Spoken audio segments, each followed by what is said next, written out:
જય હિન્દ મિત્રો, 27 માર્ચના short and sharp current affairs જોઈએ તો કાલ સોમાણી કોન્સોર્ટિયમ જે ભારતીય મૂળના એક વ્યાપારી છે અને એમણે વોલમાર્ટના ઓનર સાથે મળીને આપણી આઈપીએલ ટીમ રાજસ્થાન રોયલ્સના 100% હિસ્સો હસ્તગત કર્યો છે $1.63 બિલિયન.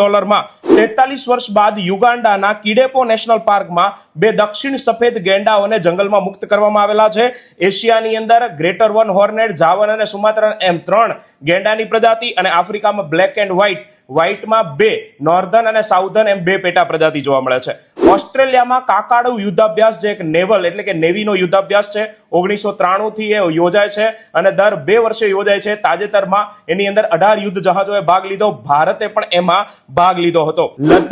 લદ્દાખના ઉપરાજ્યપાલ વિનયકુમાર સક્સેના દ્વારા સિંધુ નદીના કિનારા ઉપર વૃક્ષો વાવીને સિંધુ નદી ગ્રીન કોરિડોર પ્રોજેક્ટની શરૂઆત કરવામાં આવી છે, જે ભારતનો પ્રથમ cold desert river bank restoration project છે. કેરળના સાયલેન્ટ વેલી નેશનલ પાર્કમાં પશ્ચિમ ઘાટની અંદર મીઠા પાણીનો કરચલો મળી આવેલો છે, જે વેલા કાર્લી પ્રજાતિનો છે અને નર અને માદા બંનેના લક્ષણો ધરાવે છે. આઈક્યુ એર ઇન્ડેક્સના PM 2.5 પ્રદૂષકના સ્તરમાં ભારત વિશ્વનો 6થો સૌથી પ્રદૂષિત દેશ છે.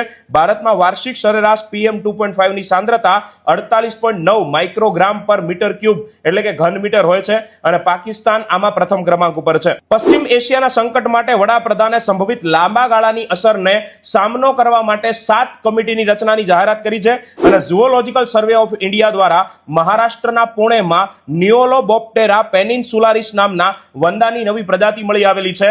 આ નિયોલોબોપ્ટેરા પ્રજાતિનો ભારતમાં માત્ર 3જો વંદો છે. આની પહેલા 1865માં સૌપ્રથમ, એના બાદ 1995માં અને હવે 2026માં મળી આવ્યો છે અને આના દ્વારા ભારતમાં કુલ વંદાઓની પ્રજાતિ 190 પર પહોંચી છે. તો જે પણ મિત્રો CCE ની તૈયારી કરે છે એમના પ્રિલિમ્સની જોરદાર તૈયારી કરવા માટે જ્ઞાન લાઈવ ઉપર CCE બ્લુપ્રિન્ટનો લાઈવ વર્કશોપ ચાલુ થઈ ગયો છે. આમાં રોજના 6 કલાક 3 લેક્ચર હશે 2-2 કલાકના, એ તમને મળવાના છે અને આના દ્વારા 180 કલાકનું મોસ્ટ ટાઈમથી તમારા ટોપિક્સનું રિવિઝન કરી શકશો અને ઓલરેડી લીધેલા લેક્ચર જે છે તમામ કન્સેપ્ટના રેકોર્ડેડ મૂકી દીધા છે અને 10 ફ્રી મોક ટેસ્ટ પણ મળવાની છે. તો આજે જ આ લાઈવ વર્કશોપમાં જોડાઈ જાઓ અને રોજબરોજના આવા ડેઈલી કરંટ અફેર્સ રસપ્રદ રીતે એનાલિસિસ ડીપમાં કરવા હોય તો સવારે 7 વાગે મારી સાથે જ્ઞાન લાઈવની યુટ્યુબ ચેનલ ઉપર લાઈવ ડેઈલી કરંટ અફેર્સ એટલે સવારની પ્રથમ જ્ઞાનની ચુસ્કીના સેશનમાં જોડાઈ શકો છો. જય હિન્દ, જય ભારત.